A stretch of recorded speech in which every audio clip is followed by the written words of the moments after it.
On a l'impression que tout lui sourit. Et d'ailleurs, en parlant de sourire, si on ne devait se contenter que de son physique, il en énerverait déjà plus d'un. Mais le physique de John, c'est qu'un seul de ces éléments extérieurs de trucs qui rendent un peu jaloux. Il a monté plusieurs boîtes, dont une qui est une des plus belles boîtes de l'écosystème tech en France, que dis-je, en Europe, voire même dans le monde. Je pèse mes mots, oui, devenue 16e licorne française. Cette scale-up est passée par le stade de Centaure, il y a quelques mois. Centaure, pour ceux qui ne le connaissent pas, ça veut dire 100 millions d'ARR. On a passé le cap. Et ils étaient 4 au départ à avoir monté ce projet, une sorte de dinguerie qui s'est emballée ces dernières années, qui s'appelle Aircall. Vous le connaissez sûrement, ce petit nom et ce logo vert. Et Jonathan vient nous parler de son parcours, de ses années d'expérience, de ses learnings, de ses échecs, de ses difficultés. Il a décidé de tourner une page récemment, pas des moindres, parce qu'il a décidé de quitter l'opérationnel d'Aircall pour d'autres projets, vous allez voir. Une décision sûrement pas simple à prendre, pas simple à vivre maintenant. Moi, ça me donne envie de poser 10 000 questions, et ça tombe bien parce qu'il est là devant moi. Merci, John, de m'accorder de ton précieux temps. Écoute, merci. Quelle intro. Et elle n'est pas finie, c'est figure-toi. vraiment gentil tout ce que tu dis. Je ne pense pas mériter tout ça, mais c'est gentil. Bon, on va parler de ton humilité dans quelques instants, mais avant ça, je continue encore cette intro. J'ai envie de dire enfin toi à ce micro, parce que je t'ai croisé pas mal de fois. Et j'ai un lien particulier avec toi, dans le sens où je me rappelle en 2019, moi j'étais un peu en mode panique, je lançais ma boîte à ce moment-là, Equiden, qui s'est bien développée. Je ne sais pas si tu as joué un rôle là-dedans, on est 250 sur plusieurs pays. Mais en fait, il y a un moment donné où moi j'étais en mode panique parce que j'étais dans ma chambre, je venais d'avoir mon 4e enfant, on était en plein Covid. Tout partait en vrille dans ma boîte parce que l'Allemagne se fermait, les Espagnols m'appelaient pour savoir. Je devais comprendre le contexte RH légal de plusieurs pays en même temps et je m'en sortais pas. J'avais un nouveau-né et donc à ce moment-là, c'était le festival du webinar. Tout le monde parlait parce qu'en fait, il y avait que ça à faire. On était tous sur RIP d'ailleurs, Clubhouse et tout ça. Et à un moment donné, je suis tombé sur toi au moment où je me posais la question, parce que dans ma boîte, j'avais envie d'inventer les choses, de changer les choses. Et à ce moment-là, je suis tombé un peu par hasard sur un speech que tu avais, notamment, bon, tu étais différent dans l'enthousiasme, tu étais différent dans l'énergie que tu dégageais, mais il y avait aussi un aspect commercial, où tu as expliqué à un moment donné dans le détail le process de vente d'Aircall et le fait que tout était très structuré, inspiré des HubSpot et des Salesforce, des process relativement standards dans le monde SaaS, mais pas du tout dans le monde du service. Et en fait, j'ai adoré. Et ça m'a vachement inspiré pour organiser ma boîte. Et à ce moment-là, en plus, Equiden, c'est un sport qui est organisé par qui est plusieurs personnes qui courent un marathon. Et c'est entre autres lié au fait que le process que tu décrivais m'avait l'air hyper structuré, hyper avec chacun un rôle précis. Et tu m'as emmené après dans les différents sujets que j'ai pu voir avec toi, à rencontrer des gens comme Tania, comme Katia, comme Shalom, même Aftab, qui m'a emmené, si je dis pas de bêtises, en Afghanistan ou un truc comme ça. Parce que je l'ai appelé après en disant, mais attends, comment tu bosses avec Aircall, qu'est-ce que ça veut dire et tout. Donc bref, j'ai appris. Il est au Bangladesh, je crois. Il est au Bangladesh, tu as raison. Bref, tu m'as ouvert les yeux sur un modèle commercial qu'on continue d'explorer. Et qui est assez intéressant, et donc j'en suis très reconnaissant. Et donc, voilà, j'ai pas l'habitude de le faire, mais je commence par te remercier pour ce que tu m'as appris et ce que tu nous as apporté. Maintenant, je disais que tu quittais Aircall, mais attention, parce que la carrière du John n'est pas terminée pour autant. Il pourrait en profiter pour se la couler douce avec ses potes sous le soleil. Il sait faire. Mais c'est pas le projet de vie dans lequel tu t'es lancé. Tu as d'autres projets sous le pied et tu n'es pas prêt de te retirer. Je dis que tu n'es pas prêt de t'arrêter et je pense qu'un point essentiel qui est lié à ta personnalité, à ton parcours, c'est que tu relativises beaucoup les choses qui t'arrivent. Et ça me fait penser à une phrase que j'ai beaucoup aimée d'un de mes invités récemment qui était Fabien Pinkers. Je ne sais pas si tu connais, le fondateur d'Odoo. Dodo qui est quand même une grosse machine exactement, et lui impressionnant dans son parcours aussi, et lui disait mais pour connaître le passé pour connaître le futur faut connaître le passé, et je pense que pour connaître ton futur il faut savoir aussi par quoi t'es passé, et donc ça m'a fait penser à toi, et quand on regarde le passé du garçon qui est en face de moi, ça force un peu le respect. Parce que toi, tu sais ce que c'est que de rien avoir ou de tout perdre. Et les étapes par lesquelles tu es passé enfant sont sûrement des cicatrices qui ont dû façonner un peu, forcément, l'homme, et pas qu'un peu, façonner l'homme que tu es. Est-ce que... Bon, j'ai pas envie de te faire répéter ton parcours. Je peux peut-être t'aider, je pourrais le raconter à ta place, mais... J'ai beaucoup parlé, je vais quand même te laisser présenter un peu dans quel univers tu as grandi. Et quand je parle de cicatrices, ça fait référence à quoi et ça t'inspire quoi, ces cicatrices ? Écoute, merci déjà pour tout ce que tu as dit. Je me rends compte qu'en fait, les quelques podcasts que j'ai fait un petit peu pour donner de la force aux gens, et notamment sur la partie commerciale, expliquer quels sont nos process, comment ça fonctionne chez Aircall, sachant qu'à l'époque où j'ai commencé à faire un petit peu ces podcasts pour expliquer les techniques de vente, et puis même expliquer quelle est la recette magique d'Aircall, je pensais pas que ça allait être aussi écouté. En fait, je me rends compte que pas mal de gens l'ont écouté, et donc ça me fait Ça a permis très de digérer plaisir. les choses, de nous aider à J'essaie de digérer un simplifier. certain nombre de choses. Ouais. J'essaye de simplifier en général. De toute façon, je pense que je suis assez vanille dans mon approche des choses, et donc j'essaye toujours de simplifier pour que une personne de 15 ans, globalement constituée, normalement constituée, comprenne.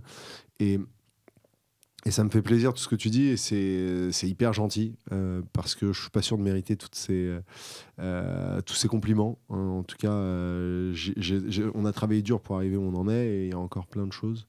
Mais ça me donne beaucoup de force d'avoir des gens qui me disent ce genre de choses. Et bon, pour répondre à ta question, mon histoire, oui, c'est une histoire d'un gosse qui est né avec une maman immigrée qui parlait à peine français, qui à partir de mes 8 ans pouvait plus trop s'occuper de moi. À 8 ans, j'ai été d'abord placé chez une voisine qui s'est occupée de moi pendant 2 ans. Puis après, 2 ans plus tard, au bout des 2 ans, je suis parti en internat avec l'aide sociale à l'enfance. Et à 12 ans, j'ai été officiellement placé en famille d'accueil.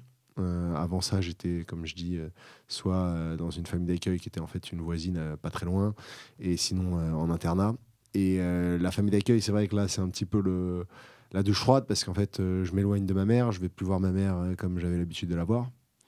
Et c'est la vie d'un jeune un petit peu qui se retrouve dans une zone d'éducation prioritaire. C'est des collèges un petit peu chauds en général. Donc je commence à avoir un peu un mauvais entourage. Je passe d'une famille d'accueil à l'autre. Puis après, je suis placé en foyer. Jusqu'à mes 19-20 ans, je suis sous la houlette de l'aide sociale à l'enfance. Mais ça m'a jamais empêché d'être ambitieux, ça m'a jamais empêché d'être heureux. Et oui, parfois j'avais faim, parfois je mangeais pas à ma faim, parfois j'avais froid, parfois je me disais que c'était injuste, parfois je me disais que j'aurais préféré naître bien et avoir une vie comme les autres. Mais quand on l'a pas, en fait on relativise, et quand on a 10-11 ans, en fait tout va bien. On se satisfait de peu, on réalise pas forcément dans quelle galère on est. Faut pas oublier qu'un enfant, on lui donne un ballon, il est heureux. On lui donne un jouet de la taille. Et tout à l'heure, j'étais avec mon associé, il a ramené son enfant au bureau. L'enfant, il jouait avec un petit cube. Voilà, un cube. Et il était très heureux. Bon, il a 2 ans, mais il était très heureux. Et à 8-10 ans, en fait, on est très heureux avec un ballon de foot, des copains et des pulls par terre pour jouer au foot. Tu vois. Et donc, en fait, j'ai pas été malheureux. Oui, ça a été difficile. C'est plus l'après qui a été dur. C'est de se rendre compte qu'on a été mis dans une case et qu'on en ressortira pas, voire très difficilement. Et donc après mes années lycée, j'ai cette case, aide sociale à l'enfance, la ZEP, donc une étiquette, un monde dans lequel t'as quand même, enfin après cette étiquette, t'en es quand même vachement sorti. Est-ce qu'à un moment donné dans ta life, tu t'es mis des coups de pied aux fesses, ou tu t'es dit, tu as eu un statement avec toi-même, tu t'es parlé en mode, allez, maintenant, je sors de là, je vise là, ou finalement les choses se sont faites naturellement et c'est ta personnalité. T'as pas eu ce moment où tu t'es parlé à toi-même Ah si, tout le temps. Je me parle tout le temps à moi-même. Et tu te mets des objectifs, des challenges, Ouais. Tu traces ta propre vision, quoi. Tu te la définis. Ouais, alors c'est difficile de définir la vision claire. En tout cas, on veut plus être dans cette case-là, on veut plus être dans cette case-là, on veut aller dans cette direction. Et ça, c'est vraiment concrétisé par des discussions avec toi-même ou des... Concrétisé avec des discussions par moi-même, concrétisé aussi par des moments de gêne, par des moments de honte, par des moments où on se dit « Ok, en fait, ça va pas du tout ». Tu vois, quand on me dit « Bah non, tu peux pas faire un bac général, tu vas faire un bac techno ». Ok, fine, je vais faire un bac techno. Mais pourquoi, en fait ? Ah, parce que j'étais à l'aide... Ah oui, la ZEP et tout, ça vous plaît pas. Ok. Après, très bien, j'ai fait ça, mais je voulais toujours sortir de la case et redevenir un enfant normal. Donc très tôt, moi, à 16-17 ans, je commence à bosser en parallèle de mes études. J'ai quand même un objectif qui est de réussir ma vie, donc réussir mes études. Et ça, c'est hyper clair pour moi. Et c'est à l'époque, et je reviendrai après dessus, mais réussir sa vie passait par réussir ses études, en tout cas pour moi. Donc je me suis battu pour faire des bonnes études. Et comment t'as réussi à finir à l'ESCP ? C'est quand même pas anodin. Bah non, mais ça, c'est à coup de... à coup d'un petit peu de Trafalgar. Je vais à l'université, je fais une première école de commerce, je fais les C'est admissions. ton ambition, quoi. Et après, Ouais, c'est mon et après, tu ambition. Je t'es fais les façonné ce admissions, dossier. je fais les oraux, je fais les écrits, ça se passe bien. J'ai un petit peu bossé aussi pour réussir à intégrer le SCP. Mais voilà, mais j'avais quand même cette étiquette. Et d'ailleurs, j'avais une étiquette qui était invisible parce qu'en fait, eux pensaient que j'avais fait un bac général. Donc, tous les cours de maths, les cours de finance et tout, c'était super chaud pour moi. Et quand ils ont découvert que j'avais un bac techno, ils ont pas compris. Ils ont dit, mais normalement, Tu ne devrais pas être là. tu devrais pas être là. Et je dis, bah ouais, mais je sais pas. Ils disent, bah en fait, comme quoi on a l'habitude de pas vraiment checker. Donc j'étais un des premiers bacs techno de l'ESCP.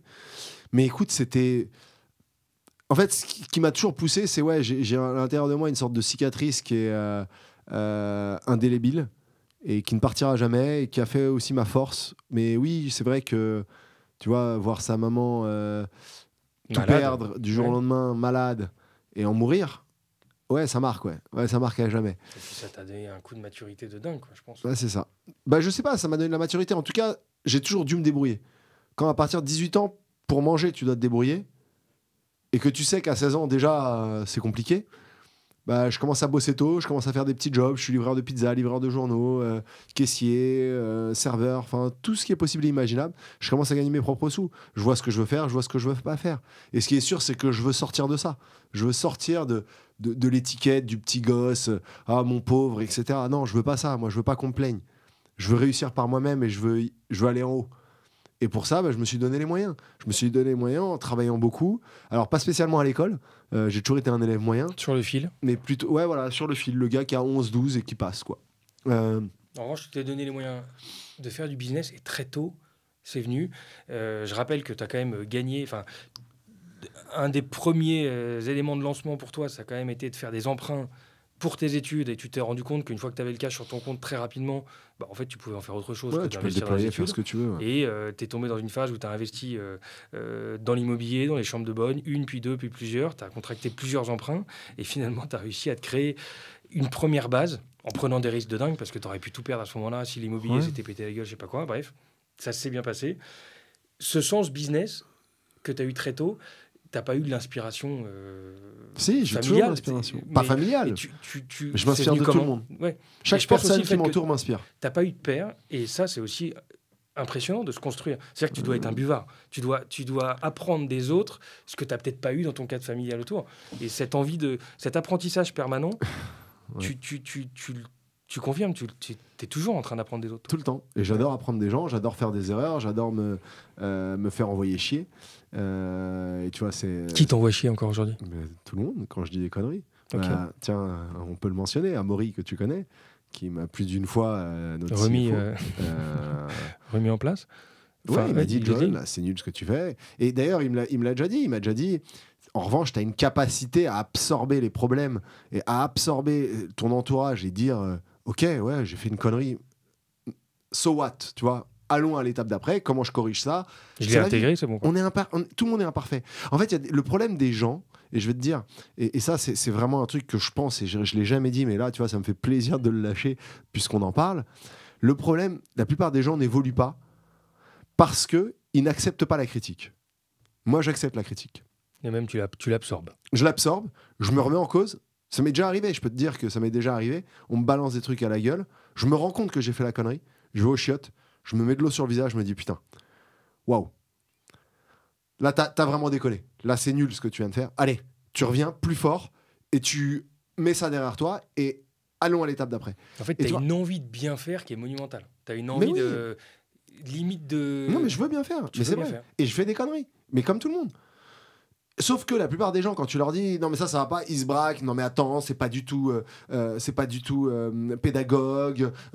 Les gens se sentent agressés. Et en fait, ils acceptent, mais ils acceptent parce que soit t'es leur supérieur hiérarchique, soit Mais il parce accepte que sans accepter vraiment. Tu dis. en fait, il accepte pas vraiment. Alors que moi, j'ai toujours tendance à accepter mes erreurs. Ok, je t'ai blessé, je suis désolé. J'ai dit une connerie, je suis désolé. J'ai fait quelque chose au moment où il fallait pas, désolé. Ça partait toujours d'un bon sentiment. Je suis juste dans mes actes, tu vois. Et donc ça m'a permis d'avancer dans cette vie. Parce que sinon, en fait, quand on te dit, mais non, mais toi, t'es nul à l'école. Ou toi, non, mais bon, Et tu baisses t'as pas la de tête parents. et tu dis, Tu bah baisses oui, la t'as tête, raison. tu dis, bah non, mais ils ont raison. Ok, comment je peux améliorer? Comment je peux aller à l'étape Parce que tu es d'après? en mode machine. Je Parce suis que en tu as mode un machine, moteur. ouais. T'as un moteur intérieur qui te dit, ok, mais de toute façon, mais je je suis m'arrêterai là pour pas, quoi. apprendre. Et Tu vois, on peut m'envoyer des trucs dans la gueule, je m'arrêterai pas, je te jure. bah, t'es passé aussi Qu'ils par des essayent phases de tellement m'arrêter, costauds, tu vois. Mais non, mais en fait, le point, c'est... T'as deux manières d'appréhender la vie. T'as la manière où tu penses que t'as raison de base et que, en fait, toutes les critiques te rendent malheureux et en fait, tu te refermes sur toi-même. Et beaucoup de gens, en m'écoutant, vont dire moi, je suis pas du tout comme ça. Mais posez-vous la question de la dernière fois que vous avez essayé de changer, vous, personnellement, changer. Je parle pas de dans le boulot, d'apprendre à faire des tâches. pas Je parle de- superficiellement, quoi. Un truc. Je parle de changer la manière de parler, la manière d'appréhender les choses, la manière de penser, tu vois. Et en fait, les gens ont du mal à évoluer. Et moi, très tôt, bah, je me suis dit, pour que je sorte de toutes ces étiquettes que j'ai dans le dos, il faut que j'apprenne à évoluer avec mon monde. Et tout à l'heure, tu me disais, qui est-ce qui m'inspire? Mais en fait, tout le monde m'inspire. Chaque personne à qui je parle m'inspire. Je te jure, ça peut même être un étudiant avec qui je vais parler 5 minutes, je vais écouter ce qu'il va me dire. Il y a des choses chez lui qui peuvent m'inspirer. Ça peut être sa manière de parler, ça peut être sa manière d'écrire. Tu vois, je considère être extrêmement imparfait, mais extrêmement imparfait. C'est-à-dire que vraiment, à un point probablement qui est parfois même psychologiquement un peu abusif. Mais donc pour ça, je veux toujours aller à l'étape d'après. Et donc l'étape d'après, c'est comment je peux grandir de chaque personne que je rencontre, tu vois.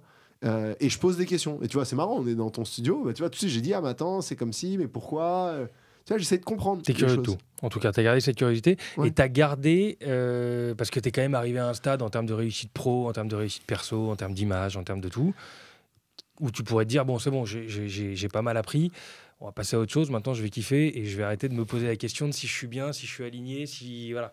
Mais non, mais j'ai tout à faire Tu encore. l'as gardé. Mais non, mais j'ai tout à faire encore. Ok. Attends, Aircall, j'ai pas vendu. C'est tu pas vois, arrivé à là où ça peut aller. Où ça peut aller, c'est pas arrivé où ça peut aller. Ouais, J'ai ça pas fait- sonné la cloche. J'ai pas. Non, mais tu vois, c'est quoi la réussite? La réussite, c'est quoi? C'est d'empocher le pognon. Je suis pas sûr que ce soit ça la réussite. Et ça serait quoi pour toi la réussite hein Non, mais accomplir ce que j'avais voulu accomplir avec Aircall, qui est de en faire un leader de la téléphonie dans le monde. Je trouve qu'on est en passe d'y arriver. Mais tu vois, parfois, je m'en veux aussi d'être parti, parce que je me dis, mais en fait, t'es un traître. Et de l'autre côté, je me dis, mais attends, il y a aussi des personnes qui peuvent mieux faire le travail que moi et qui peuvent emmener Aircall à l'étape d'après. Et donc, rester dans Aircall juste parce que je l'ai fondé, c'est probablement une mauvaise approche. Et beaucoup de fondateurs ont de l'ego vis-à-vis de ce qu'ils ont créé. Là où moi, j'ai plutôt tendance à dire, ce que je veux, c'est le meilleur pour la boîte. Et après 10 ans d'Aircall à se battre, à essayer de créer en effet le leader de la téléphonie d'entreprise dans le monde, je pense qu'aujourd'hui, il y a des personnes, des opérateurs et des personnes qui vont reprendre la société, donc des personnes qui l'ont déjà fait à ce stade et qui vont l'emmener de 150 millions de chiffre d'affaires à 1 milliard de chiffre d'affaires. Et ça, tu vois, il faut voir le contexte qui est... Quand j'ai commencé Aircall, les investisseurs disaient ouais les gars, il faut que vous embauchiez telle personne, telle tout le temps. Mais vous pourrez pas le faire. Et nous, on a quand même réussi, quoi, en fait. Finalement, on a réussi à avancer. Et c'est pour ça que j'ai tendance à écouter les gens, mais aussi j'aime bien faire mon propre chemin, quoi, tu vois. En revanche, c'est vrai que là, me dire est-ce que j'ai envie de refaire 10 ans dans Aircall et est-ce que je suis le meilleur sur cette terre pour faire les 10 prochaines années d'Aircall, je me suis posé cette question. Et il faut se la poser. Et visiblement, tu as répondu. Et visiblement, j'ai répondu. Et j'ai répondu non, je pense pas. Donc, j'ai préféré step out. Et me consacrer à une autre de mes passions, qui est l'immobilier, qui a toujours été Toujours été l'immobilier. un fil rouge de ta Toujours life été, ça m'a jusqu'ici. suivi toute ma vie. À 18 ans, tu l'as dit, j'ai commencé par faire des prêts étudiants en me disant que j'allais payer mes études. Et après, je me suis dit, en fait, je vais payer mes études avec l'argent que je vais gagner en immobilier. Et dès lors que j'ai eu toujours cet immobilier qui m'a suivi durant mes 10 années Aircall, où j'achetais des appartements, des immeubles, des hôtels en parallèle d'Aircall. Et ben, j'avais ma foncière qui se construisait. La foncière aujourd'hui est assez grosse. Aguesso Capital aujourd'hui a pas mal d'actifs. On est à un niveau où l'entreprise est très rentable et donc où je peux l'accélérer maintenant. On va lever des fonds dans les mois à venir. On va permettre aux particuliers de pouvoir investir avec nous dans l'immobilier et donc de dire tout le monde veut investir dans l'immobilier aujourd'hui en France. Tu vois, c'est un problème que je vois. C'est un bon moment en plus, il y a un momentum intéressant. Les prix commencent à baisser, les taux sont très élevés, donc ça fait peur aux gens. Mais c'est marrant, mais tout le monde veut investir dans l'immobilier, mais personne n'arrive vraiment à investir dans l'immobilier. Et nous, ce qu'on veut faire avec Aguesso Capital dans les mois à venir, c'est vraiment démocratiser ça. C'est dire, oubliez d'acheter des petits studios, des petits trucs où vous allez vous ennuyer. Vous investissez avec nous. Vous investissez avec nous. Non, mais tu peux faire de l'effet de levier. Pourquoi tu t'ouvres et pas... c'est peut-être pas le bon terme, mais vivre égoïstement ton kiff avec ton pote en disant mais en fait on maîtrise, non en fait c'est parce que tu as l'ambition d'un truc encore qui va crever le patron là. Moi je veux faire la foncière. Foncière déjà. Non mais j'ai envie de faire la foncière française qui fait 1 milliard d'AUM, enfin d'assets, donc de biens dans les 4-5 prochaines années quoi. Tu vois, je pense que c'est possible. Sur un portefeuille qui est pas petit mais qui est aujourd'hui maîtrisé. C'est 60 millions, demain j'aimerais que ça soit 1 milliard et j'ai vraiment cette ambition parce que j'ai 2 ambitions de ça. Je suis passionné d'immobilier et de belles pierres et je ne supporte pas voir des biens qui ont été abîmés par le temps et qui aujourd'hui sont en train de dépérir. Tu restes en France d'ailleurs. Ouais, je suis très franco-français là-dessus, voire francilien, donc Île-de-France, Paris. Belle pierre quoi. Belle pierre haussmannienne. Et principalement. On est dans un monde où la rénovation énergétique devient un vrai problème. Aujourd'hui, le premier pollueur, on a toujours l'impression que c'est la voiture, mais le premier pollueur, c'est les appartements, le chauffage d'appartements. Pourquoi ? Parce que les appartements sont mal isolés, donc ça chauffe. Ça chauffe, et en fait, ça chauffe l'extérieur. Pourquoi la France, et je crois que c'est français, je sais plus si c'est parisien ou français, a interdit les chauffages d'extérieur ? Parce que c'est un scandale écologique. Dans le café, les gens étaient en terrasse, chauffés à fond. Et en fait, tu chauffes notre planète. Et moi, je ne supporte pas de me dire qu'aujourd'hui, on a des biens somptueux, on n'a que du simple vitrage, on n'a que de l'isolation pourrie dans les immeubles. Et tu vois, pour moi, je vois ça aussi comme contribuer à ma manière à la rénovation énergétique et donc à sauver notre planète. Parce que j'ai un devoir en tant que citoyen, mais aussi en tant qu'entrepreneur, d'impacter ça. On ne peut pas laisser notre planète prendre feu. Parce qu'en gros, c'est ce qui est en train de se passer. Cet été, on l'a vu, la France, c'était une fournaise. Moi, j'étais dans le sud de la France, j'ai vu de l'eau de mer à 29 degrés. C'est pas possible. Ouais, tu flippes. C'est un bain. Donc, il faut qu'on change ça. Et donc, à travers l'immobilier, j'ai pour mission de changer ça.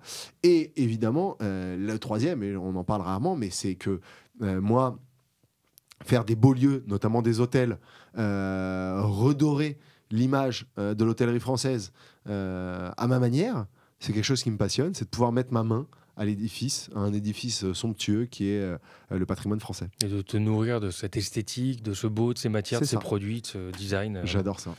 On en parlait avec Olivier Ramel il n'y a pas longtemps, qui te rejoint pas mal sur cet univers-là. Si on parle des 4 associés au départ, Aircall, vous connaissez pas ? Non. C'est chelou de monter une boîte quand on se connaît pas. Mais il n'y a rien de meilleur. C'est facile de créer une team qui a pour le coup des profils très différents. C'était un avantage parce que vous cherchez à être complémentaires. Pas le même âge, pas les mêmes parcours, pas les mêmes compétences. Ouais. Comment on fait pour que ça marche, si tant est que ça marche ? Alors, en fait, je pense que c'est peut-être même le secret de la réussite. Peut-être, je sais pas. En fait, tu vois, je suis business angel dans pas mal de boîtes. Une trentaine. Et j'ai investi dans pas mal de boîtes où il y a des fondateurs qui se connaissent, des copains.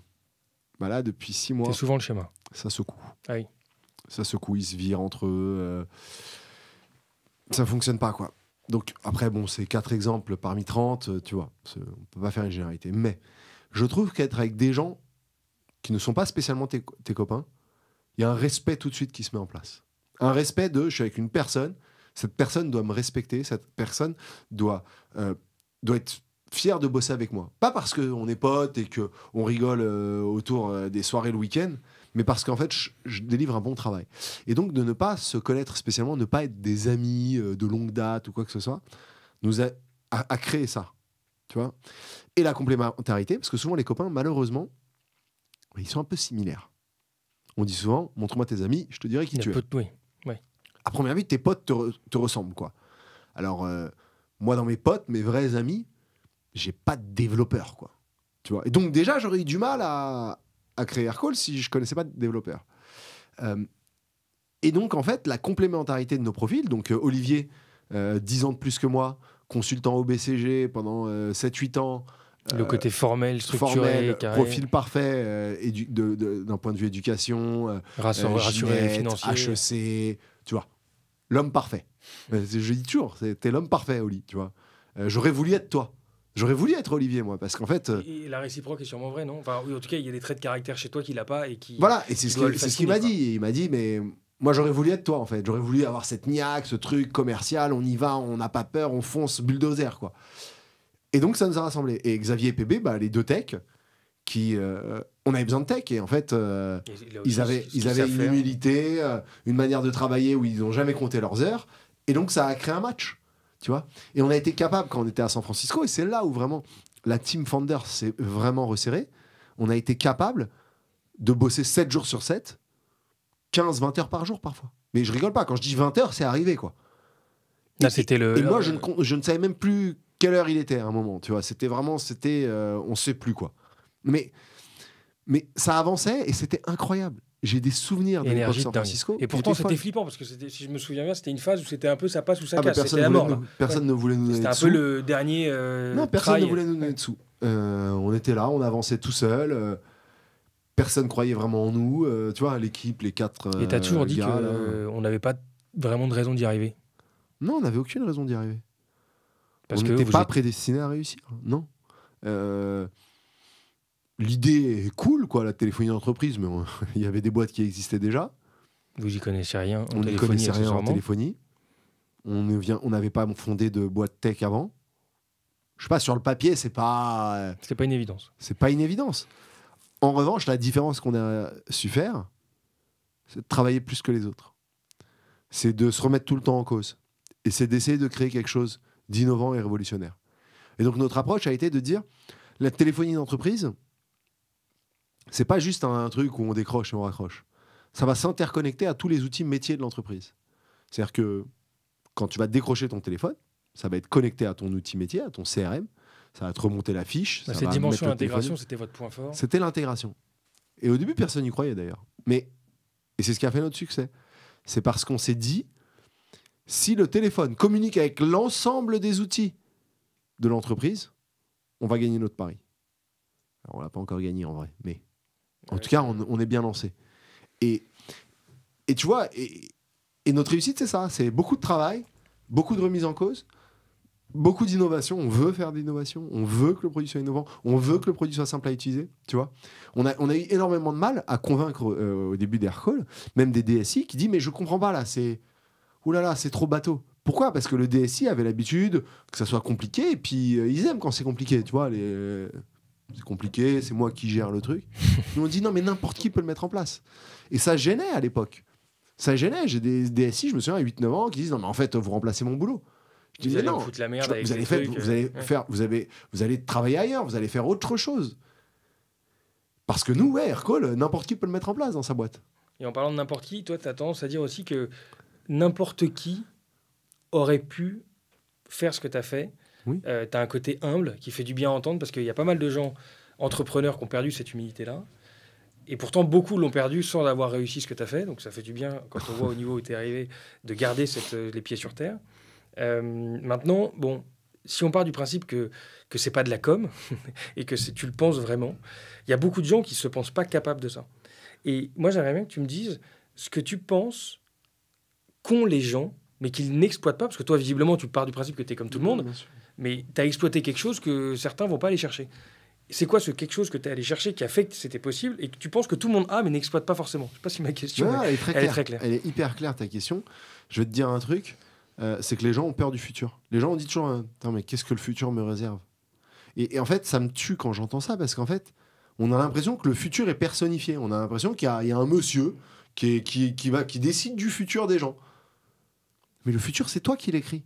C'est toi qui as un papier devant toi. Ton futur, tu vas l'écrire. C'est toi qui vas l'écrire. C'est comme une dissertation, quoi. Si t'es devant ta feuille blanche, tu commences pas à écrire, il va rien se passer. Il y a personne qui va l'écrire pour toi. Et ben le futur, c'est pareil. La capacité à réussir, elle ne repose que sur toi. Après, il faut se poser la question de est-ce que tu as cette flamme ? Est-ce que tu as cette flamme de ne jamais revenir en arrière ? De ne jamais te retourner quand tu entames quelque chose ? Et ça, elle n'est pas donnée à tout le monde. Et c'est pas grave. Ce n'est pas une fin en soi d'être entrepreneur. entrepreneur, il faut être capable de souffrir, il faut être capable de se remettre en cause, il faut être capable de pleurer, il faut être capable d'avoir une boule au ventre toute la journée pendant plusieurs mois. Il faut être capable de bosser 24 heures sur 24 et ne penser qu'à ça. Tu vois, il faut être capable de tirer un trait sur sa vie personnelle. C'est beaucoup ça. Donc il faut se poser cette question. Si tu es capable de faire ça, et qu'en toi, tu as une flamme qui t'anime et que tu as envie, tu peux y arriver. Tout le monde peut y arriver. Sachant qu'après, J'en tout le suis monde la est- preuve humaine. Oui. Si j'ai réussi, je ne suis pas le plus intelligent, j'avais pas les meilleures notes à l'école. Donc déjà, on élimine le fait Et qu'il à peu faut être près bon élève pour le- réussir. Ouais, tu faisais partie de ceux qui avaient le moins de chance au départ. Bah oui, non mais pourquoi je dis ça? C'est bien sûr, enfin, j'ai une forme d'humilité qui vient de mon passé, qui est voilà, Qui est j'avais factuel, rien. ouais, Qu'est-ce quoi. qu'il y a? Tu vois, je suis pas meilleur que les autres. J'ai une humilité aussi, bah, j'ai toujours regardé mes résultats scolaires, j'étais pas le meilleur. J'ai une autre humilité, c'est quand je faisais des petits jobs étudiants, j'étais pas le meilleur non plus, quoi. Voire j'étais pas un des plus mauvais. Ce que je veux dire, c'est que j'ai jamais été le meilleur dans rien.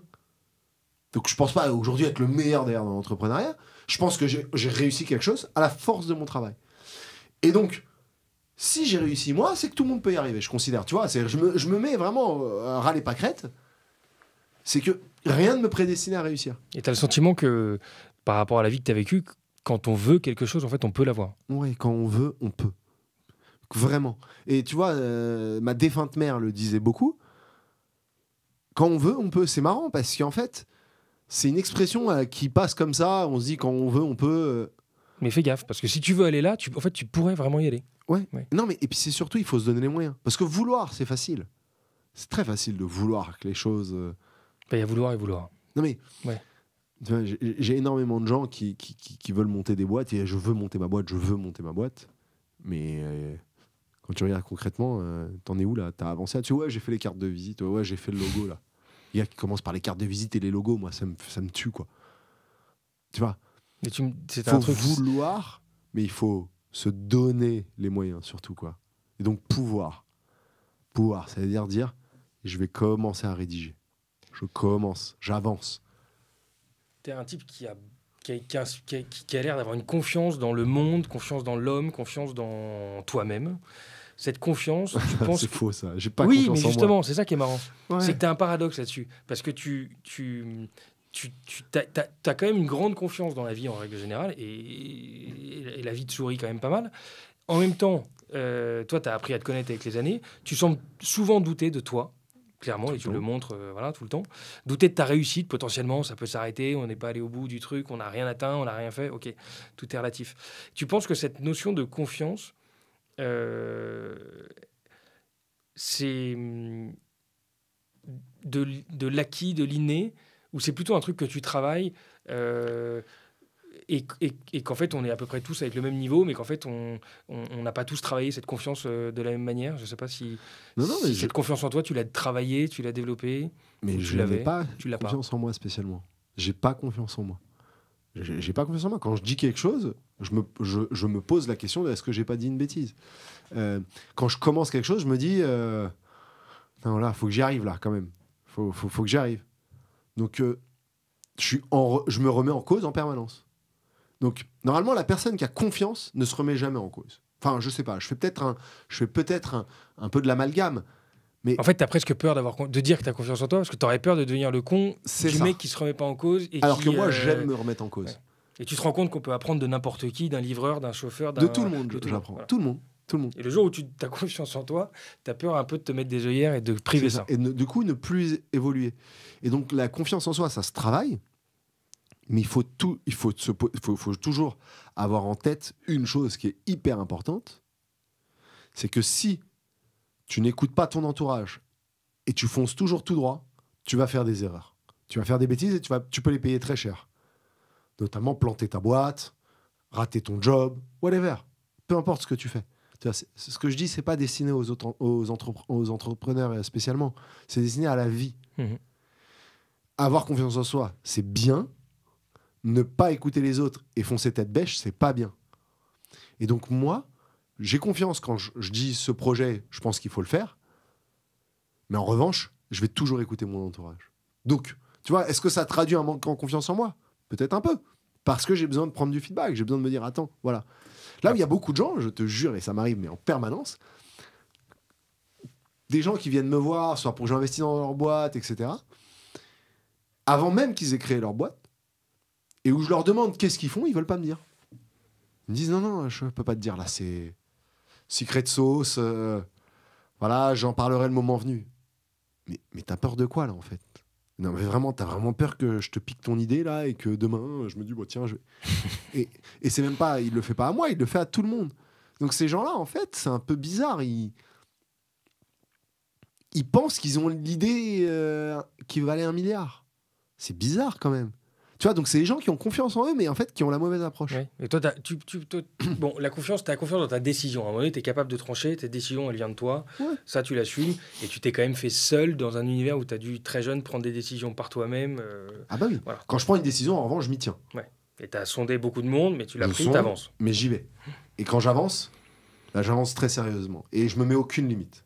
Et pour peu qu'on mette une dose de travail de dingue, parce que toi, t'as été assez vite entouré de mecs beaucoup mieux nés que toi, beaucoup plus friqués que toi, qui n'ont pas eu la même chance que toi au départ. T'as eu le sentiment de beaucoup plus travailler avec les autres que Beaucoup plus, évidemment. Ouais. Mais tu sais, quand je travaillais pendant mes études déjà, tu vois, j'ai grandi à Paris jusqu'à mes 8 ans, à peu près 7-8 ans. Ma mère avait un peu de sous. Les problèmes ont commencé à cette époque. J'ai souvent dit que c'était 12 ans d'ailleurs dans pas mal de podcasts, mais la réalité c'est que c'était plutôt à 8 ans que les problèmes d'argent ont commencé. Et j'ai été placé officiellement à l'aide sociale à l'enfance à 10 ans, mais en fait avant c'était à l'internat, puis après ça a été en famille d'accueil, donc mon placement en famille d'accueil était à 12 ans. Et donc j'ai grandi dans les beaux quartiers, dans le 15e, mais j'allais à l'école dans le 16e, donc j'ai grandi dans les beaux quartiers jusqu'à à peu près mes 8-9 ans, quoi. Donc j'effleurais ça et j'étais un petit peu moi-même correctement né, on va dire. T'es pas riche, hein, on vivait dans 85 mètres carrés à Paris, mais ça va, quoi. Tu vois, il y a bien pire. Et être parti, donc côté complètement obscur, les cités HLM, les familles d'accueil, les foyers, les bagarres, bref, l'hécatombe. Quand je suis revenu à Paris, je me suis dit, je veux sortir de ça, je veux plus les conneries, je veux pas ça. Et là, je me remets à fréquenter les gens, tu vois, de Paris, qui sortent dans les beaux endroits, etc. Et donc, moi, je dis pas qui je suis, quoi. Tu vois, je suis mal à l'aise vis-à-vis de tout ça. J'entretiens une sorte de... Et puis tu joues le mec à l'aise. Je joue le mec à l'aise. Et puis je gagne des sous en plus. Donc, tu vois, je peux aller en boîte, tes bouteilles en boîte, t'as compris. Voilà. Et donc, en fait, ce que je veux, c'est surtout pas être ça. Mais je veux toujours être bien. Et donc, j'avance en me disant, j'aurai toujours quelque chose... aussi bien que les autres. Et ils ont beau être mieux nés que moi, je serai au moins aussi bien qu'eux. Au moins. Et donc, ça m'a permis d'avancer. Ils doivent te charrier parce que tu les as tous dépassés. je sais pas. Oui, non, il y en a quand même qui se débrouillent bien. Qui ont 10 ans de plus que moi et qui marchent bien, là. Bon, en tout cas, beaucoup bosser, oui. Il y a aussi un côté bien bosser. Ça, c'est aussi une de tes batailles. Ouais, il faut bien bosser. En ce moment, je bosse mal, d'ailleurs. Ah bon? Et quand tu dis, tu vois... le mec qui se pose la question de son logo, de sa carte de visite, mais le mec, en fait, il bosse mal. Quand on lance un projet, et à quel moment tu penses qu'on doit se dire qu'on bosse bien? C'est quoi les indices? Enfin, c'est... Quand les objectifs sont remplis. Tu vois, moi, en ce moment, je te dis, je bosse mal. Je bosse mal. Je le sais parce que, en fait, je fais plein de choses pour la boîte, pour Agasso Capital. Ouais, je subis mon agenda et je subis des petites to-do que j'ai qui me prennent un temps fou. Et tu vois, c'est bête. Et c'est là que ça me rappelle un peu le début d'Aircall, où je refais ce que je faisais au début d'Aircall. Et en fait, tu te rends compte qu'au début, il y a plein de tâches qui sont utiles, mais qui, en fait, concrètement, vont pas rapporter de l'argent. Mais elles sont utiles pour le futur. Et donc, je suis dedans. Tu vois, la mise en place du CRM, la mise en place de workflow, d'automation, la création du site web, plein de choses qui, en fait, oh là là. Et en plus, je suis pas le meilleur là-dedans. Je ne suis pas un consultant en CRM, mais il faut bien le faire, il faut bien que quelqu'un le fasse. Je le fais. Je ne suis pas un dev web. Pourtant, j'essaye que le site web ait une bonne tête. Aujourd'hui, j'en suis pas fier, s'il vous plaît, ne le regardez pas. Non, mais il y a plein de choses en fait, à faire qui me prennent du temps. Et qui t'éloignent de la création de valeur, mais... T'as compris, ça m'éloigne de la création de valeur. Et donc, je considère aujourd'hui que je ne bosse pas assez bien. Donc là, je me suis pris une baffe... de moi-même vendredi soir quand j'ai regardé ma to-do et je me suis dit en fait t'as la même to-do depuis un mois globalement, et que tu fais pas mal d'autres trucs qui sont sur la to-do, mais 80% de la to-do n'a pas du tout avancé, je me suis dit, non, là, ça va pas du tout. Il faut absolument que je m'y remette. Et donc là, depuis lundi, j'y vais fort, j'essaie de redescendre mes to-do, et je reste beaucoup plus tard au bureau. Tu vois, je garde cette habitude, moi, de rester au moins jusqu'à 22h, parfois minuit, parce que ça me plaît. Le soir, je suis beaucoup plus calme, tu vois. Le problème, c'est que la journée, on visite des immeubles, on fait des business plans, on fait des réunions, on fait plein de choses. Et en fait, ma vraie journée peut commencer à partir de 19h. Et donc, j'ai envie de réenquiller là-dessus. Alors, c'est pas sain, il faut pas rester là-dedans. Mais en tout cas, je veux absolument, quand je fais quelque chose, que ça apporte de la valeur directement à la société. Et ça, c'est hyper important. C'est un conseil que je dois donner à tous les entrepreneurs. C'est il faut que vous apportiez de la valeur.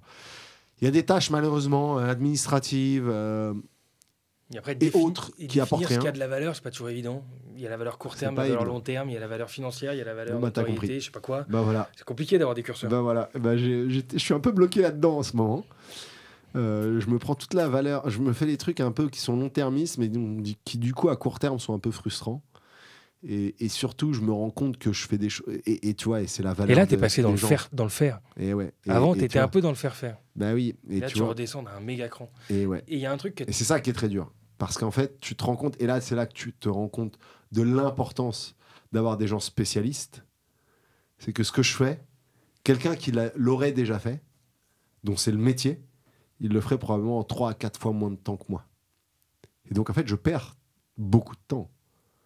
Et oui, je mets en place un CRM. Je ne suis pas un spécialiste du CRM. Après, je l'ai déjà fait. Est-ce que tu as besoin d'apprendre ça? Est-ce que c'est ça que tu as envie d'apprendre? Je ne sais pas. Donc, alors, soit tout de suite, je me dis, à Guesso Capital, on doit embaucher une armée de gens. On n'en est pas encore là. Et on n'en est pas encore là. Et ce n'est pas du tout ce que je veux faire. Soit je fais les choses moi-même. Et donc, je compense par un peu plus de travail. Bon, au niveau de... Je trouve qu'il y a un truc que tu as vachement insufflé chez Aircall, et j'aimerais bien que tu m'expliques un peu les quelques ingrédients qui t'ont permis d'insuffler ça, c'est la culture de la performance. Vous étiez quand même vachement drivé, avec une ambition de malade, qui était de malade, mais qui était mesurée, qui était pensée, qui était réaliste. J'ai l'impression que parfois la machine s'est un peu emballée, et on s'est dit, mais en fait, ce qu'on raconte se passe vraiment, donc c'est un truc de malade. On peut vraiment être dans la catégorie qu'on vise et qu'on annonçait, limite on n'y croyait pas, on l'annonçait quand même, mais ça s'est passé. Ouais. Comment est-ce qu'on arrive à insuffler à tous les étages de la boîte, parce que ça a été au marketing, ça a été au RH, ça a été dans tous les départements, cette culture de la performance, ça passe par quoi? Ça passe par l'appliquer à soi-même, vraiment. Déjà, l'incarner. L'appliquer à soi-même, incarner vraiment cette envie de toujours viser l'excellence. Toujours, et on appelle ça chez Aircall, on dit l'extra mile. Je te demande pas de faire juste ton travail, je te demande de faire l'extra mile. Donc le petit kilomètre supplémentaire. Et évidemment, tout le temps communiquer dessus, sur les métriques, sur les choses qui comptent pour la boîte. Et pour moi, c'est hyper important d'être super transparent quand on a une société. Et ça, beaucoup d'entrepreneurs ne le sont pas aujourd'hui. Je connais des gens qui sont à des niveaux vice-présidents dans les boîtes, donc pas au COMEX, mais juste en dessous. Tu vois, donc haut placés dans les sociétés, ils ne connaissent pas le chiffre d'affaires de la boîte au moment T, dans le software. Moi, je ne peux pas comprendre ça. Les commerciaux, personne ne sait le chiffre d'affaires. Donc, en fait, les gens travaillent juste pour leur petit truc. C'est-à-dire que, travaille, toi, tu dois rapporter X, point. C'est tout ce qui t'intéresse. Et moi, je trouve ça nul. Là, tu commences à cloisonner, Tu cloisonnes. Moi, je trouve ça nul. Moi, je trouve que c'est bien d'avoir une perspective d'entreprise, qui est de dire, tu as ton objectif, et tiens, regarde les objectifs de la boîte. Regarde ta contribution dans l'objectif de la boîte. Et donc, le revenu, ça peut être le NPS, ça peut être la rétention, le churn, ce que tu veux. Mais c'est important que toute la boîte soit derrière ces métriques qui comptent pour la société. Et insuffler ça, à dire, voilà, les chiffres sont là, et on se le prend dans le visage tous les matins. Tous les matins, on sait ce qu'on a mal fait. Et oui, c'est sûr, quand il y a 100 personnes, personne n'est concerné, les gens se sentent moins concernés, mais ils le sont en fait. Ils le sont parce qu'ils ont de l'equity dans la boîte, et ils se disent que si on réussit pas ça, en fait, leur equity vaut rien, quoi. Et tout le monde vient en start-up quand même un peu pour l'equity. Évidemment pour le job, mais un petit peu aussi pour l'equity, notamment au début. Alors, c'est moins le cas quand la boîte, il y a 1000 personnes, évidemment. Mais ça reste une part importante du travail. Et donc, on a insufflé ça par les rendre responsables des grands projets de la boîte. Un ownership hyper important. Et Il y a une remarque que je m'étais faite quand même, parce que tu parles de, tout à l'heure, on disait beaucoup bosser, énormément bosser. On a l'impression que la tâche a été rude, a été longue. Quand on te regarde, on se rend compte quand même que les choses peuvent changer hyper rapidement. Parce que vous avez été licorne en un peu plus de 6 ans. C'est En 2021. Et on a été créé en 2014. Ouais. Bon, la vie peut changer quand même en peu de temps, non? Ouais, mais c'est marrant, mais c'est pas... Beaucoup de gens... C'est pas une réflexion que tu te fais. Tu dis pas, putain, c'est quand même... Ça a été long, dur, mais finalement, ça a quand même été assez Ouais, mais rapide. c'est long, quoi. Ouais, ça a été long. En fait, tu vois, le changement dont on parle, souvent les gens se disent « Ah bah, il est riche du jour au lendemain ». Non, c'est pas ça, c'est pas du jour au lendemain. Non, ça a été des épreuves, mais finalement, ça peut aller vite. Ouais, c'est 7 ans. 7 ans de travail, dur labeur, beaucoup de doutes, mais c'est long, 7 ans. C'est très, très long, 7 ans. Ouais, et maintenant, ça va faire presque 10 ans. Des doutes aussi, ouais. Non, mais 7 ans, c'est long, mais oui, ça peut changer. Attends, oui, on peut changer son histoire. Mais je vais te dire un truc, c'est progressif. Déjà, il n'y a pas d'un coup, hop là, les sous qui tombent du ciel, c'est pas du tout ça. Deux, je suis encore dans Aircall quand même. J'ai une partie non négligeable de mon patrimoine qui est dans Aircall. Encore 90% de mes parts sont dans Aircall.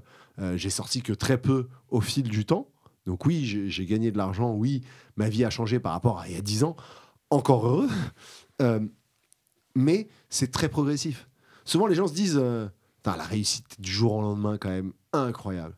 Mais le jour au lendemain, en fait, a pris souvent 10 ans. Je parle pas pour moi, là, je parle en général. Tu vois, c'est comme le joueur de foot. Le jour au lendemain, waouh, il touche 45 millions par an.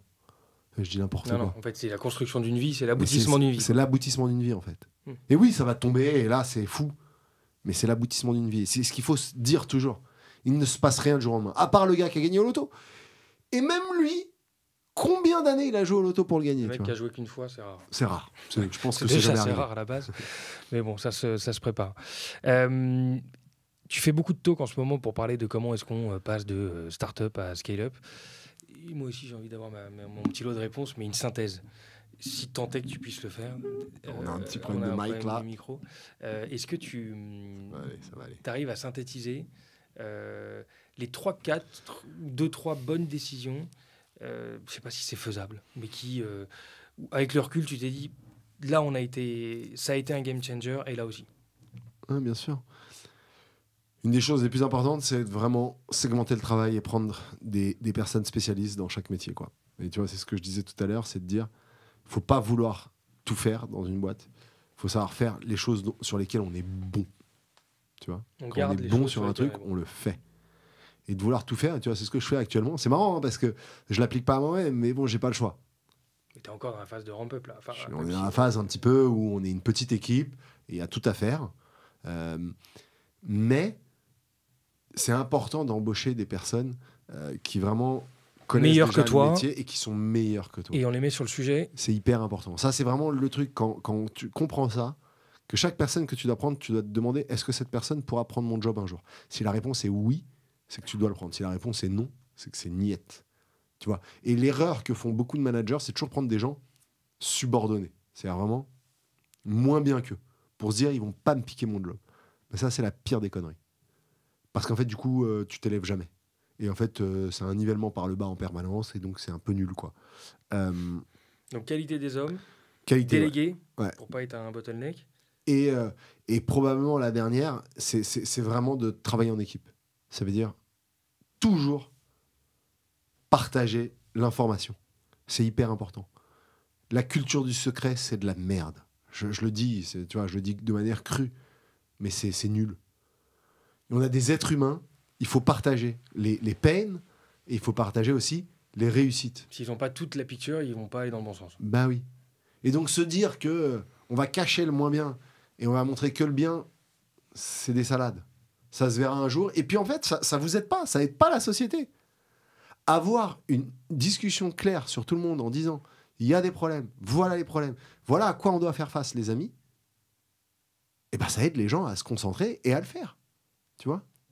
Comment tu as géré ceux qui étaient là au début d'Aircall, ambiance familiale, petite boîte, on se connaît tous, à une boîte qui a plusieurs centaines, 800 et quelques salariés.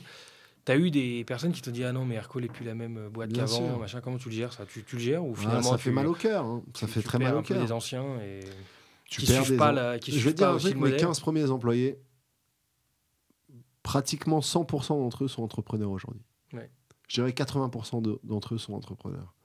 Et ça, tu vois, c'est dû au recrutement qu'on a eu au début, qui est de dire on ne recrute pas des salariés, des employés. Des employés, on recrute des entrepreneurs, des cofondateurs. Donc on n'était pas 4 cofondateurs, on était 20 cofondateurs en fait, tu vois. Et ça, c'est très fort de se dire, on a des gens, ils se battent pour la boîte, ils sont à fond dedans. Et l'ADN était bien là. Et l'ADN était incroyable. Avec le temps, évidemment, certains doivent partir, ça fait partie du jeu. Mais quand ils partent créer leur boîte, moi je suis toujours le plus heureux. Et la plupart sont partis créer leur boîte. Il y a pas mal de moments où je vois des scale-up faire des rounds de financement. Alors j'en vois un peu moins en ce moment, mais il y a quelques années qui ont suivi. Au moment où tu as un financement, tu as toute une flopée de salariés qui étaient associés qui s'en vont. Et je me dis, tu perds des bons, en fait, à un moment donné. Autoriser les employés à transformer leur BSPCE en... voilà, elle est rédigée, je sais plus comment dire. Tu t'en perds un paquet et l'exercer. Ça t'a pas fait flipper, ça te perd des gens qui allaient monter leur boîte et c'était pas des gros assets que tu perdais? Parce que... en fait, si tout le monde est irremplaçable dans une boîte, il y a un problème. Et donc, je pars du principe que tout le monde est remplaçable. La preuve, je suis remplaçable, tu vois. C'est marrant, les gens disent « Ah, mais sans toi, ça sera... » Beaucoup de gens m'ont dit « Sans toi, ça sera pas pareil. » Mais non, attends, je suis hyper remplaçable. Et d'ailleurs, tu vois, je suis parti en septembre. Et donc, j'ai regardé les chiffres de Q3. On a explosé le Q3, donc le troisième trimestre. On a fait 116% du chiffre d'affaires. Donc, comme quoi, hein, les choses vont rien en fait. Bon, tant mieux. Non, mais tu vois, c'est important ça. Et donc, voir les gens partir, ce qui est important, c'est ce que eux ils veulent. Parce que la société veut. Si eux, ils veulent partir, ils veulent monter leur boîte, c'est qu'ils doivent le faire. T'auras du mal à te battre contre. Ouais. Faut pas s'inquiéter. Et normalement, si t'as une bonne équipe, une bonne structure, normalement, tout le monde est remplaçable. J'avais bien aimé une phrase d'Olivier qui disait faire de l'hypercroissance, c'est faire des hyper-conneries. T'en as une belle connerie que t'aurais aimé ne pas faire? La plus grosse bêtise qu'on ait pu faire, on en a fait des dizaines, mais celle moi qui me vient toujours à l'esprit, c'est lorsqu'il y avait des gros clients, de se dire on mise tout sur ce gros client, on change complètement la roadmap, on s'adapte à eux, alors que non, il ne faut jamais s'adapter à un gros client. Il faut avoir une ligne directrice et s'y tenir et créer le produit qu'on a imaginé. Mais pas se dire, il y a un gros client qui va faire, ouais, grâce à ce client, on va faire 30% du chiffre d'affaires du trimestre, donc on y va. Là, tu peux flinguer ton modèle. Bah, tu flingues ton moteur, et on l'a fait. On a flingué notre produit, on a rajouté des couches une sur l'autre, 2016, 2017. Parce que c'est pas vraiment ta catégorie. Ouais, tu n'y arrives jamais, et puis de toute façon, il partira. Il partira, ce client. Il y a plein d'autres qui se sont dit la même chose, je pense au Payfit et Enco, qui se sont dit, à un moment donné, en fait, on s'est brûlé les ailes sur des grands comptes. Et il faut pas le faire, ça. Et donc ça, c'est hyper croissance, hyper connerie. Et des conneries, on en a fait plein. Et c'est pour ça qu'aujourd'hui, parfois, quand je fais des podcasts, j'essaye de surtout parler des bêtises et surtout de parler des choses qui vont pas et de donner un peu de la motivation, parce que certaines conneries peuvent être fatales, d'autres le sont moins. Et c'est cool d'avoir quelqu'un qui les a déjà faites et qui peut en parler. Et moi, c'est vrai que je suis pas trop le genre à justement écouter des podcasts et à m'inspirer, on va dire, autre que par le réel. Peut-être qu'on y aurait gagné un peu de temps. Peut-être. Mais c'est pas grave, tu vois. Il faut pas regarder le passé, il faut toujours regarder le futur. Le passé, il est ce qu'il est. Et on est où on est aussi. Et en vrai, c'est pas si mal. Et tu vois, si tu me demandes... C'est marrant, mais si tu me demandes qu'est-ce que tu changerais, je te dirais peut-être rien, en fait. Pas grand-chose. Bah, rien, en fait. Comment tu t'es préparé perso? Alors après, tu es hyper observateur, t'es un buvard de plein de choses, et je pense que c'est une énorme intelligence. Et maintenant, est-ce que tu as eu des coachings, des éléments extérieurs qui t'ont aidé à être le John d'aujourd'hui, capable de parler de choses assez complexes, mais qui ont été des accélérateurs un peu dans ta vie, soit des gens, soit des trucs extérieurs qui auraient pu t'aider à grandir? Non, j'ai jamais eu de coach. Je sais que beaucoup de start-upers ont des coachs. Toi, jamais. Jamais. Après, ton coach, si Olivier m'en avait mis un moment, il m'avait dit, attends, j'ai une copine qui est canon, elle est coach. Elle était super, mais en fait, ça m'a pas... Tu vois, c'était vraiment du coach, c'était un peu scolaire pour moi. Et je suis pas scolaire. Après, tu as dû être coaché en fait, indirectement par des Mais lyotos, en fait, j'ai été par des gens que tu as croisés. Oli m'a beaucoup coaché. Ouais. Olivier m'a beaucoup coaché. Il m'a dit John, là, c'est nul, ça, si, ça. Il m'a vachement tiré vers le haut. Mais en fait, tout mon entourage. Ouais, je vais te dire, c'est tu ton vois, entourage, toi. mon associé dans l'immobilier, Gaëtan, quand je fais une connerie, il me le dit, quoi. Tu vois, et je prends dans le visage. Et mes potes me le disent. Moi, j'ai beaucoup de copains qui ont plutôt 40 ans, 45 ans, qui ont 10 ans de plus que moi. Même 15 parfois. Puis ils me disent les choses, quoi. Et ils me les disent d'une manière qui peut toucher. Et puis tes Bah, potes, c'est tout, toi. Donc, ouais, mes potes, c'est comme tout. Bah, beaucoup, c'est ma mais famille, quoi. quand ils te disent, Mais tu vois, quand ils te disent une critique, un déjà, la copain de critique, 50 ans te le dit, John, ça en impose. bah, en fait, t'es pas bien là. Tu dis, mon Dieu, tu vois, je suis nulos, quoi. Et ils te le disent avec un calme, tu vois. Ouais, parce qu'ils savent déjà que ça t'atteint pas mal, donc ils te protègent. Ils Ouais, y vont prudemment, mais ils te le disent quand même. mais en tout cas, ça aide, quoi. Et donc, bah, je pense qu'on aurait fait ce même podcast il y a 10 ans, t'aurais sûrement j'étais un autre personnage, quoi. Avec beaucoup plus fier, tiens, bizarrement. Avec beaucoup plus d'ego. Et je pense que l'humilité vient avec les erreurs et l'apprentissage. Et la réussite et l'humilité ne sont pas aux antipodes, au contraire. Je pense que les gens qui ont vraiment réussi, personnellement et professionnellement, Et en fait, ils ont oublié l'ego. L'ego, ça n'existe et plus. ça m'intéresse parce qu'on l'a abordé au début de l'échange, là on arrive plutôt à la fin. La réussite, tu la qualifierais comment, toi? Être heureux, Être heureux. c'est ça, être heureux. C'est ça la Par réussite. rapport à des objectifs ou non, c'est ton Être heureux. ressenti interne, Ton ressenti. ton Tu te lèves apaisement. le matin, t'es heureux. Tu vas au travail, t'es heureux de passer la porte du travail. Tu fais ton job, t'es heureux. Tu regardes jamais la montre, c'est-à-dire que la journée est contre toi. Moi, tu vois, ma vie, toute Tu ma rames vie, à contre-courant. la journée Wow. a été contre moi. C'est-à-dire que je réalise des trucs, je fais merde, il est 18h. Oh là là, je m'en sors pas. Regarde, je suis arrivé avec 1 heure de retard. Bon, il m'est arrivé un petit souci. Mais j'étais en retard dans tous les cas. La journée va contre moi. Si la journée pouvait faire 50 heures, ça m'arrangerait, en fait, tu vois. Et ça, c'est être heureux. C'est de se dire, en fait, le boulot n'est pas du boulot. T'es dans ton élément. C'est faire ce que tu dois faire. Tu as décidé de quitter Aircall. Même si tu as réussi à avoir toujours des activités en parallèle, au moment où tu prends ta décision, t'as pas envie de chialer, t'as pas envie de. C'est un énorme t'imagines arrache-cœur, pas. quoi. Tu peux plus. Là, tu peux en parler encore en nom. Bah, tu es toujours actionnaire, tu es toujours dans l'univers. Mais tu t'en as tellement bouffé de cette marque et de ce logo et de ce C'est nom. incroyable. Et tu arrives à. T'as pas trop peur de cette nouvelle vie où tu es dedans sans être dedans? Si. Alors, je suis à fond dedans, ma nouvelle vie. Mais dans cette et nouvelle Aircall vie sans Aircall, ouais. me manque beaucoup. Bon, là, tu vois, j'étais à Dublin, j'ai fait un talk pour Aircall cette semaine. Tu restes encore demain, un je fais un visage. autre talk chez Aircall. Je reste en tout cas présent pour Aircall. Maintenant, non, il faut que je m'efface, c'est important. Il faut savoir s'effacer, il faut donner un nouveau visage à Aircall.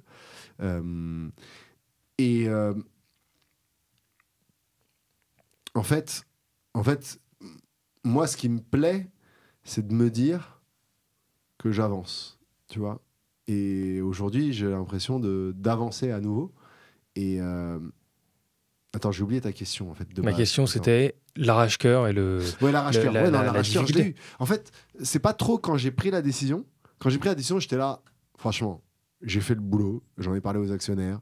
J'en ai parlé à Oli. Bon, Oli était déjà au courant, ça fait longtemps. J'en ai parlé à la boîte. J'étais très confiant, évidemment. Bon, et les gens ils me disaient, on comprend pas, mais qu'est-ce que ça traduit, etc., etc. Moi, j'étais hyper content. J'étais, ok, je dois tourner la page. C'est cool. J'ai fait 10 ans. Bah maintenant, je dois faire 10 ans d'autre chose. Ok, c'est top. Le vrai moment dur, ça a été le dernier jour. C'était un jeudi soir. Donc le 31 août. C'est un jeudi soir, exactement. Le 31 août, du coup, je l'oublierai jamais, 2023. Tu vois, comme quoi ça reste, les dates, les moments de choc restent. Les gens viennent à mon bureau, me disent au revoir, etc. Après, je dis non, mais me dites pas au revoir. Je ferai dans tous les cas un goodbye à tout le monde un peu plus tard à la fin du trimestre. Et donc, je me retrouve seul au bureau. Il est 22h. Il reste une personne, je crois, une personne ou deux personnes pas très loin de moi. Du 21h, ouais, par là. Et là, je fais mes cartons. Enfin, mes cartons. Enfin, ma boîte, j'ai une petite boîte jaune avec des conneries dedans. Mais je pars avec mon ordi sous le bras, ce que je ne fais jamais, puisque quand je bossais remote ou quand je bosse de la maison, j'ai mon ordi perso.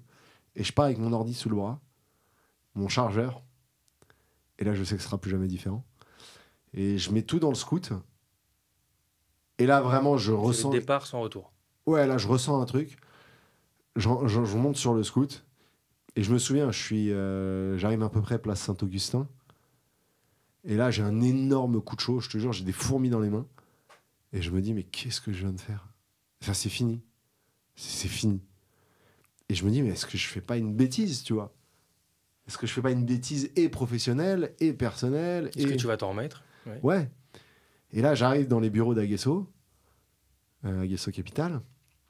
J'ouvre, moi, il n'y a personne, évidemment, il est tard. J'installe mon truc, j'ai un mini bureau. J'ai l'impression de revenir un petit peu en arrière, quoi. Revenir 10 ans en arrière, et je me dis, waouh. Là, il faut quand même un peu d'humilité pour accepter de repartir. Ouais. Même si, attends, à Guesso, ça fait quand même, on a 60 millions d'euros d'assets. Ouais, et puis une ambition, et puis des projets, voilà. Non, mais on a des hôtels, des trucs, on a plein de choses. C'est incroyable ce qu'on a fait. Mais tu sais, je reviens, j'ai un petit bureau. Le bureau, on a, je sais pas, 40-50 mètres carrés au total qu'on peut user. On est très loin des bureaux de New York, des bureaux de New York, de Paris, de tout ça.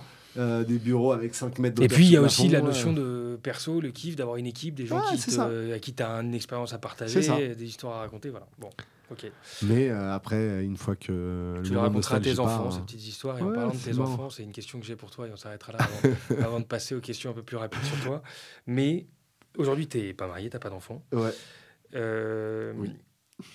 Tu as forcément un recul et une vision de l'éducation, une vision de qu'est-ce que la réussite quand on est enfant, et voilà.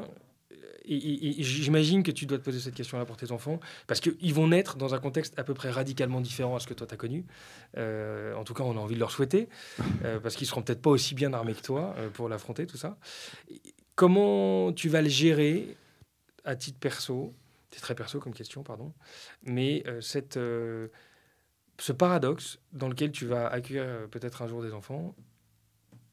Non, mais je vais les accueillir comme si j'avais rien. Je te rassure. Et tu crois que c'est possible, ça? Ouais. Ouais. Oui, bien sûr. Ça veut dire que bon, ils vivront dans un appartement, dans le même appart que toi. Première vue, ça ok. Mais ils seront pas gâtés comme des enfants. C'est dur de pas craquer. Alors, c'est toujours facile à dire quand on n'a pas d'enfants, on va dire. Parce que tu as envie de tout leur lâcher. Et tout le monde me dit ça, tu verras, ça sera différent quand tu auras des enfants. Mais moi, j'ai une ligne conductrice qui est de dire gâter des enfants, à première vue, ça apporte rien à l'enfant, quoi. Ça n'apporte rien. Ça lui donne du plaisir. Et c'est OK pour le plaisir, mais il faut que ça soit mesuré.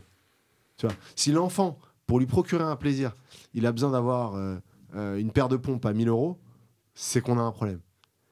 Moi, j'étais très content d'avoir des cadeaux à 30 € quand j'étais gosse. J'étais très content. Avoir un jeu vidéo, j'étais l'homme le plus heureux du monde. Tu vois. Et donc, c'est de toujours apporter la mesure là-dedans. C'est d'apporter quelque chose où tu dois être heureux de petit. Pourquoi? Parce que tu l'as pas gagné. Ton vrai bonheur, ça sera quand toi, tu l'auras gagné. Et ça, c'est vraiment ce que je veux transmettre à mes enfants. C'est de dire, les choses qui tombent du ciel, les très beaux cadeaux, tu dois te les faire toi. Tu peux pas en jouir, quoi. Tu dois te les faire toi. Alors évidemment, je donnerai ce qu'il faut. Je leur paierai leurs études. Mais tu vois, pour moi, c'est important qu'ils travaillent pendant leurs études, qu'ils essayent de faire des choses d'eux-mêmes. Je veux surtout pas qu'ils se disent, bon, y a papa, maman, bon, bah c'est cool, quoi. Non, non. Je veux qu'il aura beau vivre dans un bel appartement et avoir des parents qui ont potentiellement bien réussi, parce qu'il y a encore tout à faire, j'insiste, je ne veux pas que lui, il se dise, j'ai une sécurité, j'ai un parachute. Non. Parce que c'est faux. Et tu sais, moi, j'ai une vision assez particulière du monde et de la politique en général, notamment de la fiscalité, où moi, je n'aurais aucun problème à ne pas laisser spécialement grand-chose à mon enfant, quoi. Tu vois, j'aurais pas trop de problème avec ça. D'ailleurs, j'ai toujours dit que moi, je serais assez à l'aise que l'impôt en France change et que ça soit plutôt l'impôt sur la succession qui soit énormément taxé, bien plus que l'impôt sur les personnes ou l'impôt sur le revenu. Donc de dire pendant toute ta vie, en fait, ton argent, c'est ton argent. Tu donnes pas 50, pas grand-chose 80%, 50 ou 80% à l'État. Tout ce que tu gagnes, c'est à toi. Donc t'imagines, pour l'économie, ça fait une économie hyper liquide. Et qu'en revanche, à ta mort, tu donnes une très grosse partie à l'État. Bah oui, parce qu'il faut faire vivre l'État, c'est normal. Il faut payer ses impôts, c'est normal, on est d'accord. Mais donc, tu vois, d'inverser un peu le truc, alors c'est hyper égoïste pour les gosses, mais je pars du principe que pourquoi ? Parce que l'enfant est bien né, Après, il devrait avoir plus de chances que les autres. Tu peux le vriller aussi, à lui montrer que la valeur n'est pas la valeur du travail. Et à première vue, c'est ce que je viens de dire, ça n'arrivera jamais, donc c'est ce que je vais faire. Bon. Merci pour ces partages. On passe aux questions un peu plus rapides. Quelle est la chose dont tu es le plus fier aujourd'hui ? Pas grand-chose. Je sais pas. Attends, la chose dont je suis plus fier, d'avoir réussi à créer une entreprise qui aujourd'hui devient leader de son marché. Je crois que ça, vraiment, c'est quelque chose qui me rend super fier. Il y a une autre boîte que tu aurais aimé lancer, dans celle que tu vois Airbnb. Airbnb. Évidemment. L'immobilier, l'hôtellerie. On touche à beaucoup de curseurs.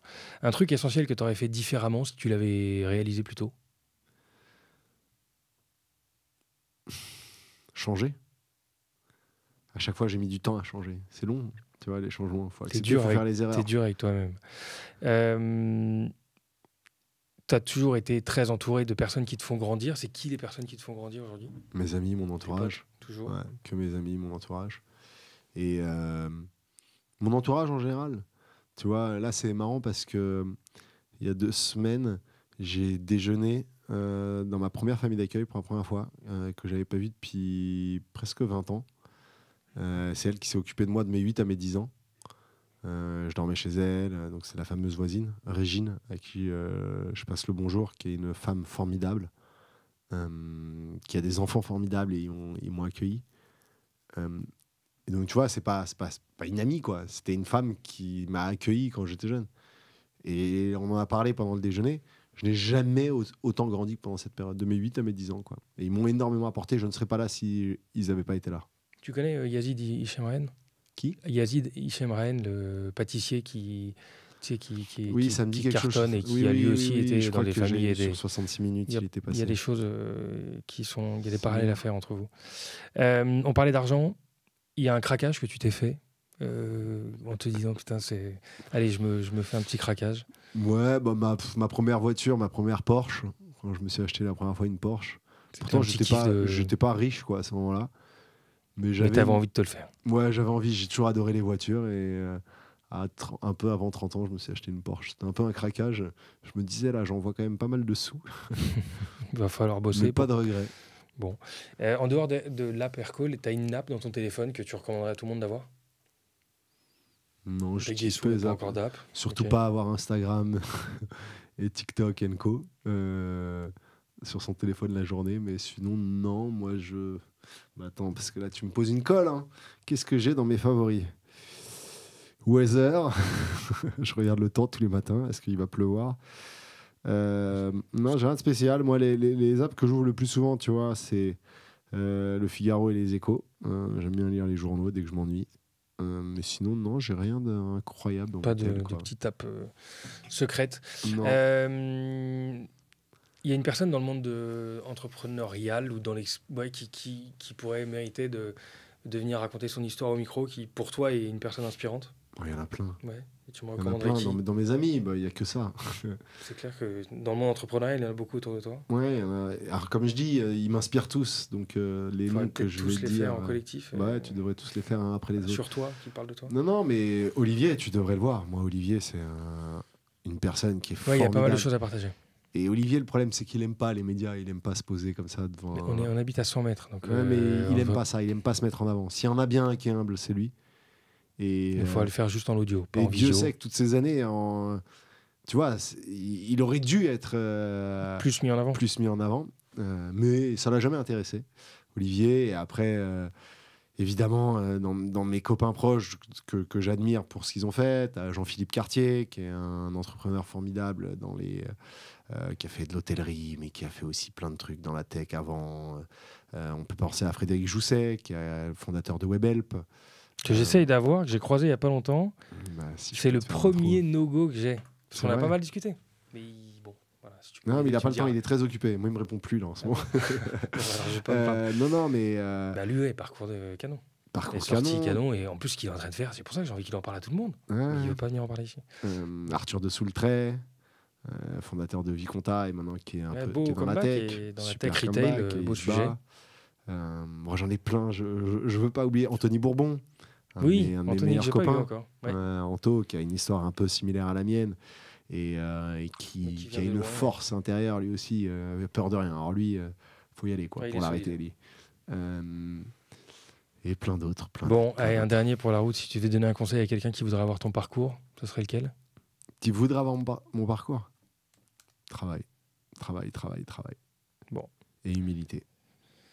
Et bien sur ces bonnes paroles, on s'arrête là. Merci John. Merci. C'était canon de t'entendre. Super. Bravo pour ce parcours et hâte de voir la suite.